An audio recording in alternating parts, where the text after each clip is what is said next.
first concentration camp was established at Dachau, near Munich, in 1933.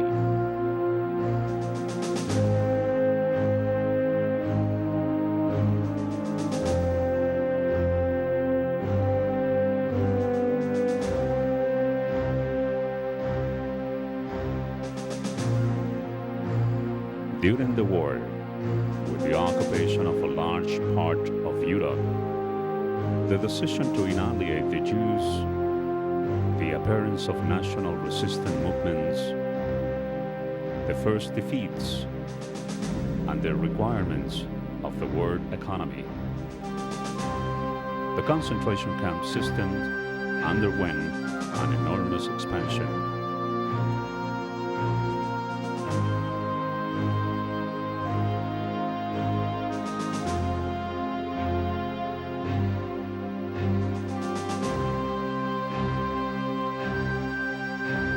The Nazis exterminated millions of Jews. In the final solution, hundreds of thousands of others from all over occupied Europe, political prisoners, Soviet POWs, forced laborers, suffered and died in the concentration camps. This is the story of Eva Krause, survivor of Auschwitz concentration camp. Hello, Eva. Thank Hi. you for being here with me today. Nice being with you. I know that you are living a very thriving, beautiful, fantastic life, but I also know it hasn't always been that way. You've been through some very incredible experiences, and today, thank you for being willing to share your story with us. My name is Trena Johnson. Have you ever been through anything and survived it? Well, today you have an opportunity to meet someone who has been through an incredible experience, and you want to start by telling us how old you were and where you were and what happened to you. Well, I was born in Poland, and when the war broke out and the Germans occupied Poland, I was a 14-year-old girl, a typical teenager. And after occupation, the Germans forced us to leave our homes and enter to a ghetto. In the ghetto, I lived with my parents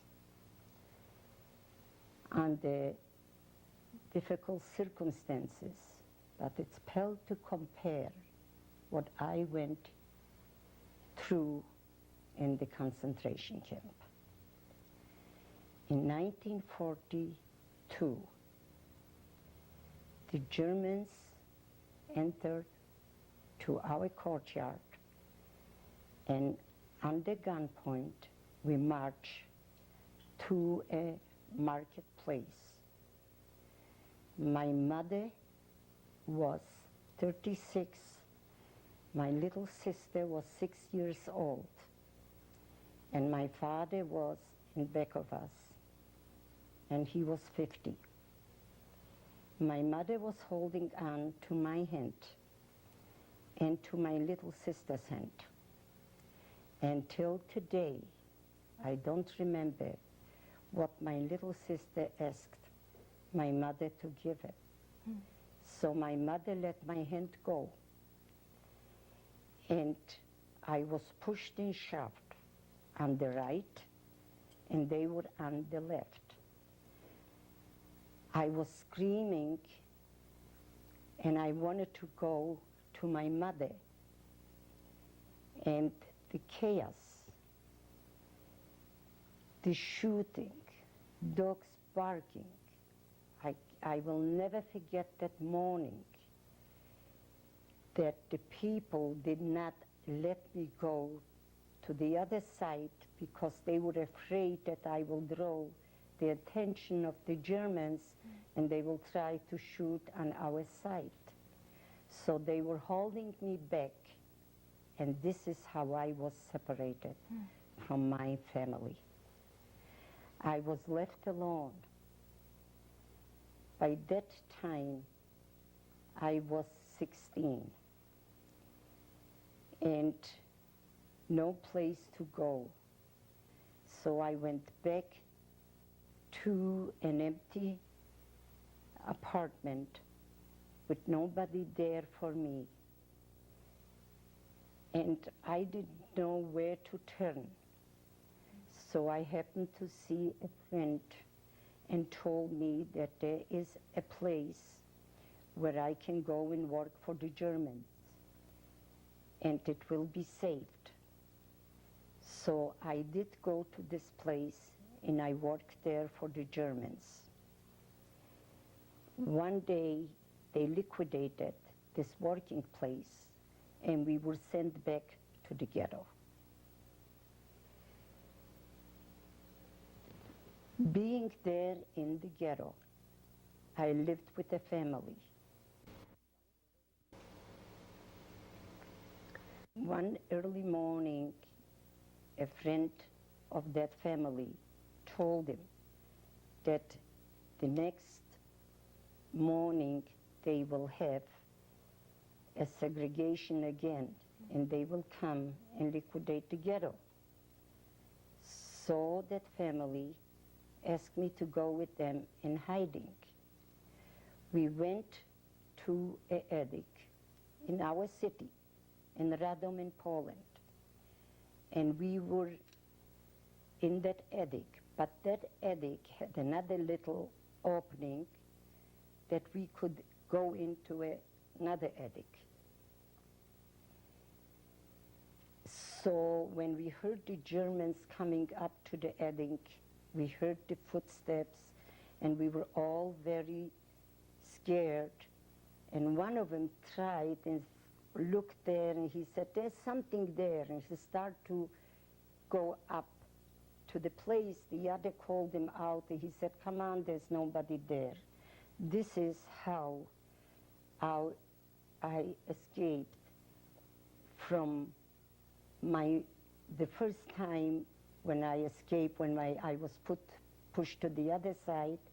And my parents later, my family, I heard that they went to Treblinka with it was the gas chamber.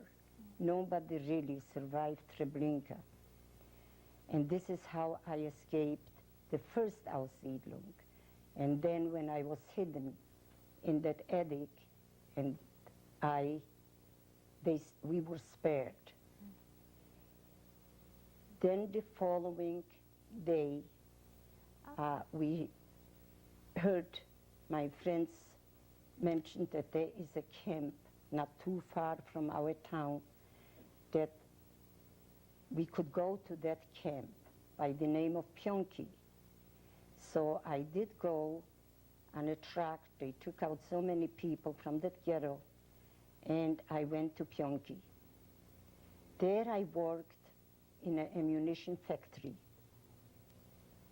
I mean, it was not good, but it compared to what I went on further in the concentration camps. Because here we still had a little food, but we could get by, and a bed where to sleep in. One day, they liquidated Pionki, and they put us on cattle carts, and we went to Auschwitz. We did not know about Auschwitz, that Auschwitz exists. How can one forget Auschwitz? Not too many people survived Auschwitz. But when we came into Auschwitz-Birkenau, and first they took us in to shower. So they stripped us to the nude, they shaved our heads, and we went to the shower. They gave us just a dress, no underwear, at that time wooden shoes, and they took us to the barracks. I was there in those barracks with many, many young women, all of different nationalities. And it was horrible, with very little food. And then we heard about the ovens, and we could see where the ovens, they pointed out where the gas chambers on the other side are. Then again, I was lucky. I don't know exactly how long I was in Auschwitz, but I remember they called us out to leave our barracks in the nude. They didn't give us enough time even to get dressed, but in the nude. And we stayed in front of Germans, and especially one doctor by the name of Dr. Mengele. Dr. Mengele, I'm sure all of you heard about him. And we stayed in front of Dr. Mengele and other German women and men, and there was the selection again. It was right and left. They tattoo us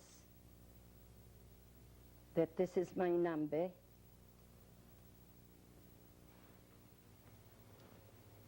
and it was left and right,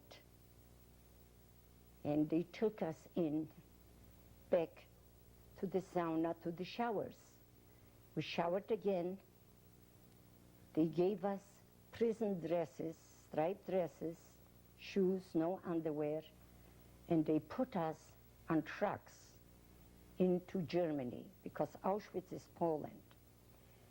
We went to Hindenburg, but in Hindenburg, we worked for the Germans. I worked in a place with also prisoners, war prisoners from all different countries. And we, young girls, they took us to the barracks. We had a bed where to sleep and very little food, but it was still that we could survive on it, because we went out to work every morning with German guards guarding us and came back towards evening. We had very little food, but we went on. When the Russians came closer to occupy Poland, and Hindenburg was very close to Poland. It was Germany, but very close. They start on us again, and they called us early to get ready, and we start marching, walking. It was during winter, and a bitter cold.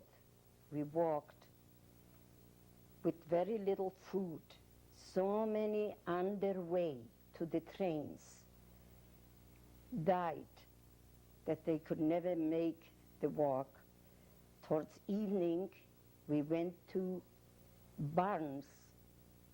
That this was a farm, and we went into barns with no food really, or a blanket to cover yourself. It was very cold. Some did survive that walk, and a lot of them didn't make it. They put us in cattle carts into Germany, Bergen-Belsen. Bergen-Belsen was a total lager. That means a death camp. There, you did not work. You just stayed in a barrack with women so many of us, different nationalities, from different places, gypsies. We did not have any beds or any warm clothes, and it was during the winter, and we sat on wooden floors in that barrack with very little food, and one on the top of the other, and it was like survival of the fittest. If somebody died, you took him out, you throw the body on, because there were mountains of bodies outside, so you had a little more room. There I was also very close to death because I took sick and I had typhoid with no medication. I remember I had lice in my eyelashes. We were so very sick, and it was so very difficult. For every day we thought this is our last day. And it's hard to describe what the human body can endure. One cannot minimize the starvation, the slave labor, the hunger, what you can survive. A little bread was like a piece of gold or diamond. What one did for one piece of bread. Until today, my friends like to watch me when I eat bread. Bread is the most important meal in my life. And I take little pieces, because when I was given this little slice of bread, I used to take a little piece so I should have later, not eat at one time. And what can I tell you? What I went through, I can't imagine how I survived. As a youngster, I believed in God. I prayed to God. But I felt that God let me down by taking everything away from me and left me alone in this world that I was fighting to survive each day. One can't minimize the hunger, I think I said it before, the slave labor, the starvation, what I endured. It's an unbelievable story which I can't believe what I went through. The blood of our brothers, sisters, fathers, and mothers are still in our soul. My sleepless nights are still being haunted by those horrible memories which will remain with me to the rest of my life.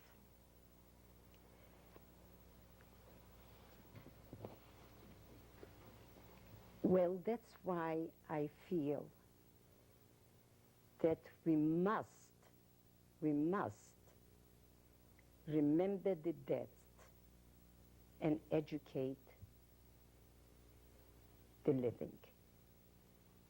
So I hope that the world should never forget, because I will always remember. But I have to go back to Bergen-Belsen, which I did not finish. In 1945, April 15, I will never forget that day when the British liberated us. And when they came and they were calling, "You free, you free." And everybody was running out from those barracks. And so many of us, after liberation, died. Our stomachs were shrinked. We could not absorb the food. And they were giving us food. And that's why many of us died after liberation. After liberation, we were moved to Bergen-Belsen, which it was not where the barracks at the concentration camp, but it was where the German soldiers lived in those big apartments. So they moved us there, and we stayed in those apartments, and we lived in a displaced person camp, which the British, and they took care of us. But we still at that time were going, and we had a ration of food that we picked up, and they gave us clothing, and it was very, very livable. And we were so elated to be free people that everything that was there was like heaven. I never in my life believed that I ever will be free. And here we were free. I was 19 after liberation. I met my husband in this displaced person camp. He was 21. We were married in that camp. And my first child was born in this camp, in the displaced person camp in Bergen-Belsen in Germany. In 1950, I arrived in the United States. And how can one explain that when you go through what I went through in my life to come to Ellis Island and be free, free of speech, freedom, because being in Germany, I was not free. I just lived still in fear, even though I was liberated by the British. I was not comfortable among the Germans.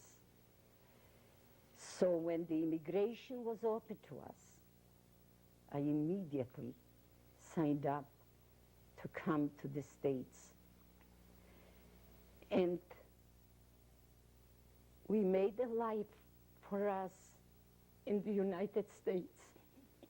My husband worked very hard, and he became very successful. I have 3 beautiful children. I believed in education because the Germans stripped us of everything, our dignity. They humiliated us. But the education, what I brought with me, they could not take away from me.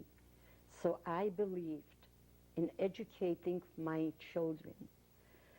So my oldest daughter became a social worker. She has a master's in social work because she feels in helping others.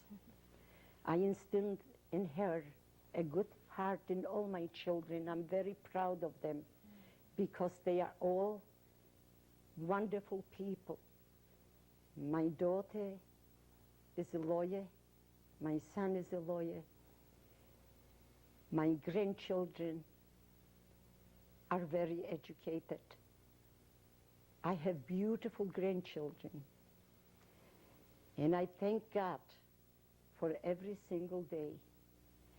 But then my husband took sick, and I went through a lot.